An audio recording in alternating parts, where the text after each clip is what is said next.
Hello, welcome to my channel Making Happy Things. I'm Sue-Ching Lascelles. I'm an artist and maker and now author of the book Making Happy Things, which is 20 joyful DIY sewing projects to make out of repurposed materials. Everything in the book is based on something that you might find in the home.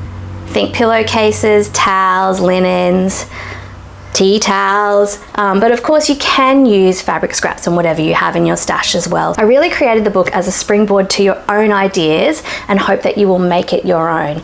So this video is the first in the series where I take some of the more technical processes from the book and show you how to make them IRL in a video tutorial. It's great to have detailed instructions, it's great to have detailed drawings, but if you're the type of person that learns by seeing and doing, then I got you. This video is for you. So to kick things off, we're gonna start with the tea towel dress, which is on page 100 of the book and probably one of the most iconic projects in the book, and you're gonna wanna make it. So let's start there. And today I'm gonna show you how to sew the button placket on the dress, which can be a little bit fiddly. I've tried to explain how to do it the best I can through the instructions and the drawings, but this video will just help cement things in if you're feeling a little bit confused about the technique. So today I'm wearing actually the dress that's shown in the book that Shannon wears. It's the midi version and it's made out of gorgeous vintage tea towels in a sea theme. I'm quite short, so the midi version is actually quite long on me. As a little FYI, the dress that I'm wearing has a neckline that is cut from the round neck template, which is the one that I suggest using in the book. But the dress that I've prepared for demonstration today, I just wanted to point out that I've actually cut the shallow neckline. I just wanted to see how it looked because some people may find that this neckline is a little too deep, and because it's a button placket, it doesn't need to slip over the head. So I'm just experimenting a little bit today with using the shallow neckline.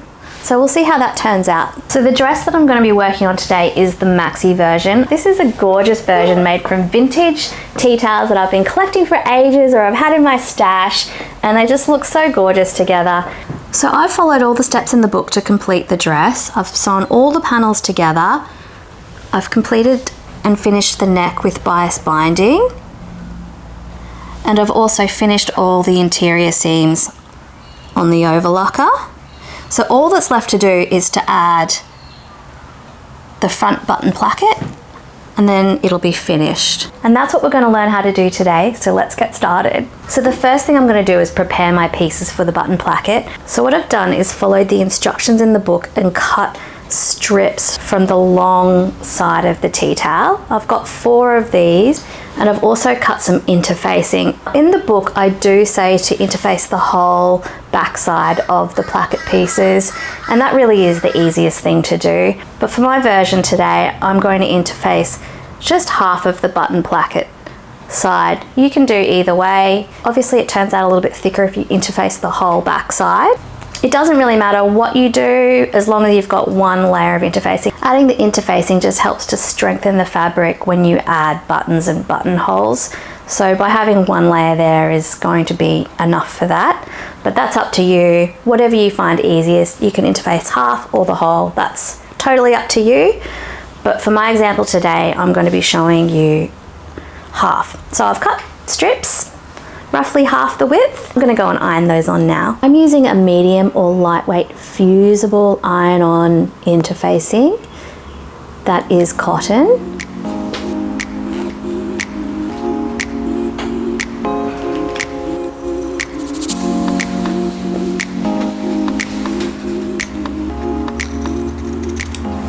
So I've got my 4 pieces for the button placket that I've cut from the tea towel and now interfaced, and what I need to do is join 2 together so I end up with a pair. So I'm going to go over to the sewing machine and stitch 2 together on the short ends. Make sure you line up the interfacing sides so that all matches together, and then just stitch along there with a 1 centimeter seam allowance so you create one longer piece.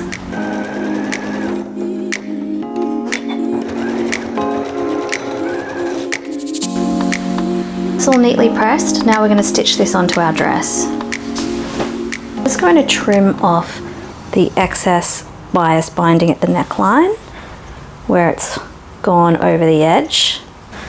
So the first step is to pin and sew the right side of your button placket along the wrong side of the front edge of your dress. So I'm just going to start here. My pin's ready. So I'm going to start here on this side at the bottom, and I'm going to leave some overhang, and this is to allow for some seam allowance. So I'm going to start here and then just pin along.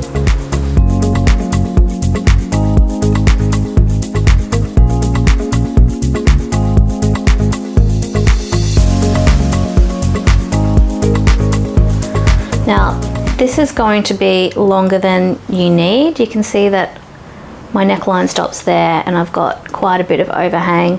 I always think it's always good to have a little bit more than you need than not enough. So that's not a problem. It's one edge pinned, and I'm just going to prepare the other side.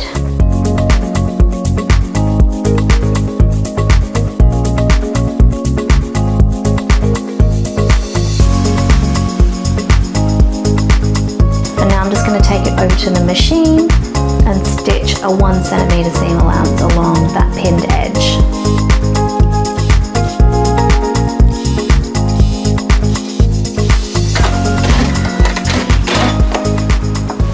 Okay, so that's been stitched. Now we're going to go back over to the iron to prep for the next stage.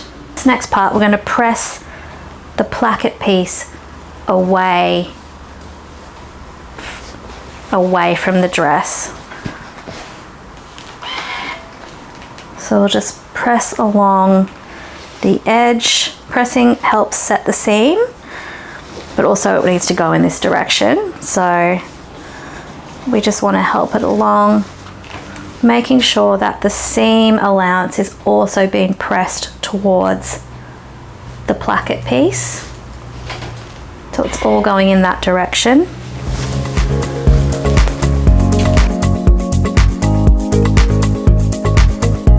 I've pressed the placket away from the dress, and also the seam allowance is going in the same direction. So that's one side done. I'm just going to go ahead and do the other side.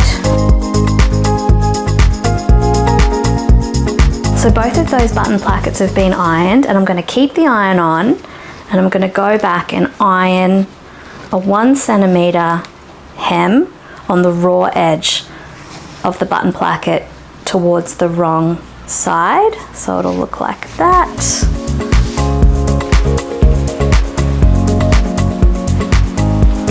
Okay, so the next step is probably the trickiest part to get your head around.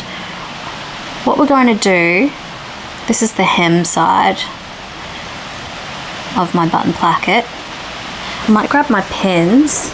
Whoa! Uh-oh. Just grab a couple of pins. Okay, so what we need to do now is actually fold this back, right sides together of the placket.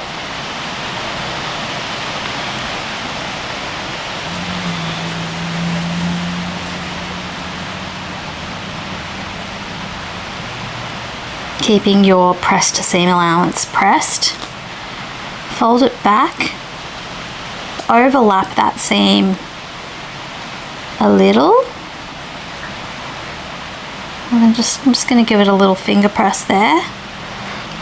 Make sure your edges are straight, so you can see that that's overlapping my seam allowance there a little bit. And what I'm going to do is take it to the machine and stitch following the hemline across the placket there. I'm going to put a pin in just so it doesn't shift around.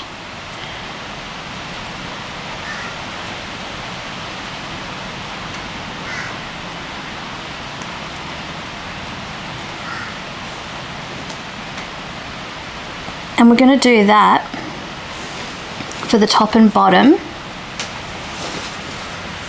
of each piece. Oh, these pins, they hate me. So here's the top piece. I had that large overhang. I will trim that down. So we're going to fold it back one more time. Right sides together for the placket.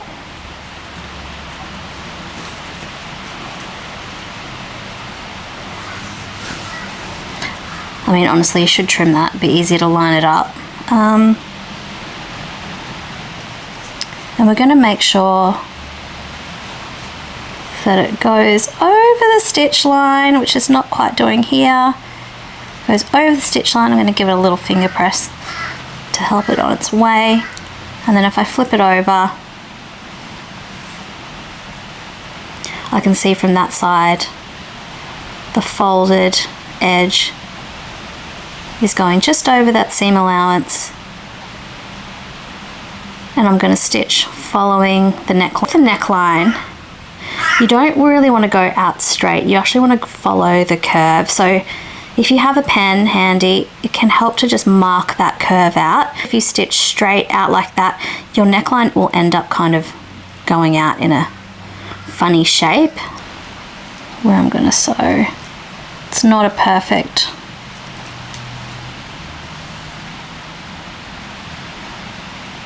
it's not an exact science, but that'll do. And I'm going to go over to the machine and I'm going to stitch that down.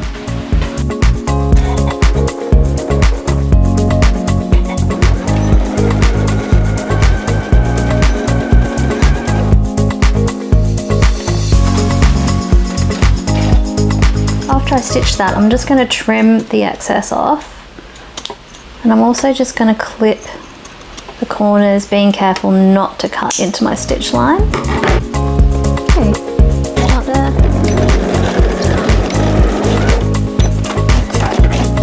Once again, I'm just going to trim that off now. And just trim. So now that that's stitched, you should have something that looks like this on the top and bottom on both front openings of the button placket.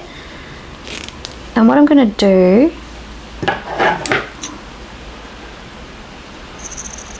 just trim that up a little bit more close to the corner. And what I'm going to do is I'm going to poke my finger on the inside into the corner, and I'm just going to turn that out.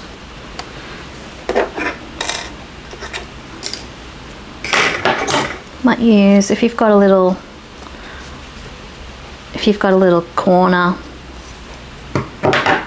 poker thing, you can use that. That looks pretty good. I'm going to do that to every side. I want to make sure that my corners are clipped quite close to the seam line, which helps when you turn them out. Gotta be careful not to cut into that seam line when you're doing that.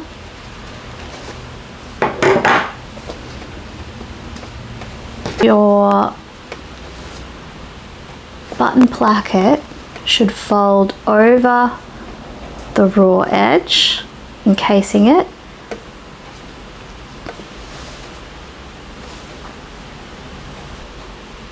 And you've got your edge turned to the inside, so it's got a neat finish.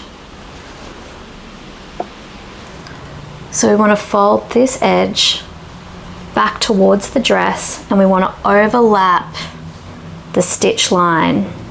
We want to make sure that that stitch line's covered, and we're just going to do that the whole way along.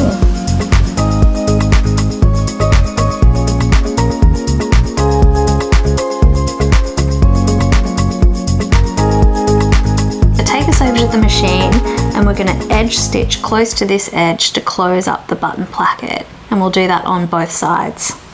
My Janome here comes with a foot called the AccuFeed foot, which is very similar to a walking foot. I find at this point stitching the button placket and switching to a walking foot helps feed it all through evenly, just so things don't go a little bit askew and become misaligned. If the edge is a bit too thick to get through your feed dogs when you first start, What I like to do is just actually start a little bit further down and come back and sew that part at the end.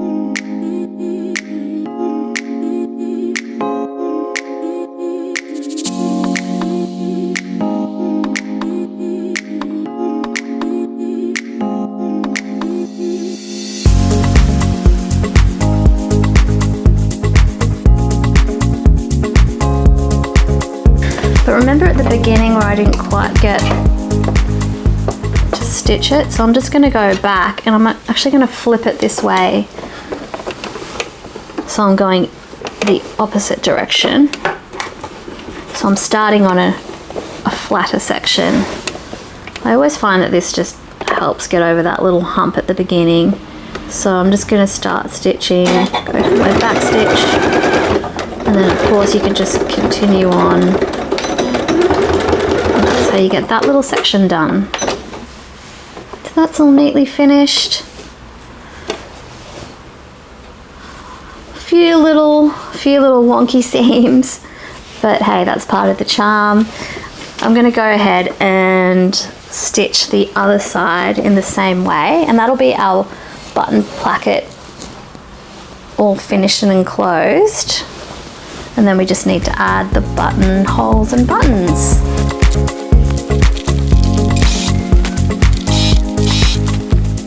All beautifully stitched down on both sides. That's the placket completed, and if you've made it this far, you're on the home straight, because all that's left to do now is buttons and buttonholes. But before we do that, you just want to give this a nice good press. Make sure it's nice and flat before you add those buttons and buttonholes. Just makes it a lot easier to do it before than after. Make sure that everything's in its right place. So we're going to do that.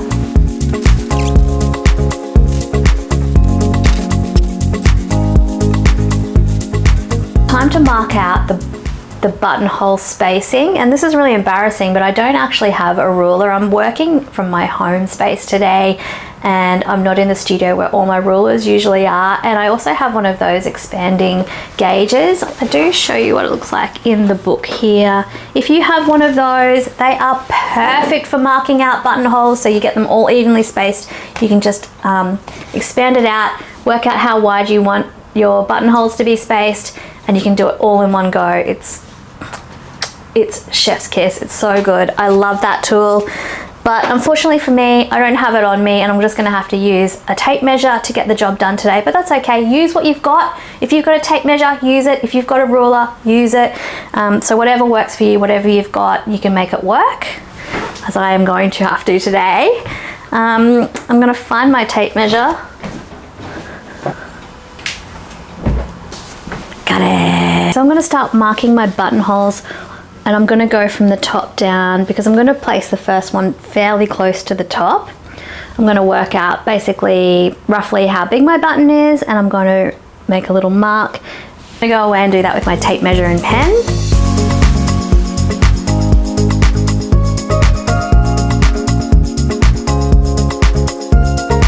Okay, so I've got my machine set up for buttonholes now. And my machine has an automatic buttonhole size attachment, so I'm going to use that. I'm just going to start from the top and work my way down. Off we go.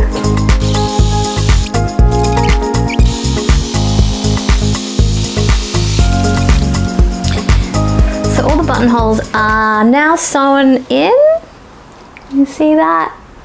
And one thing I forgot to mention, when you're marking your buttonholes out and you're spacing them out, remember how we joined a section of our placket together? It's kind of thick in that join, so if your buttonhole happens to land on that, trust me when I say you don't want to be sewing your buttonhole over that join where it's kind of thick. So try and position your buttons.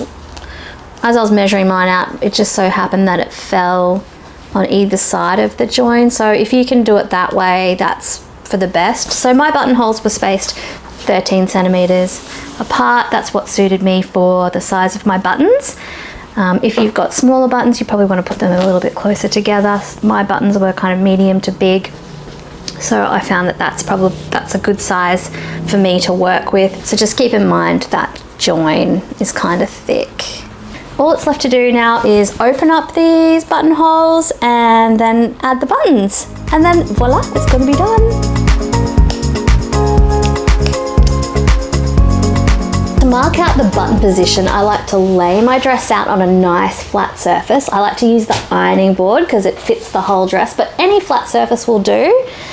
And you want to just go from the top down. So I line up my button placket.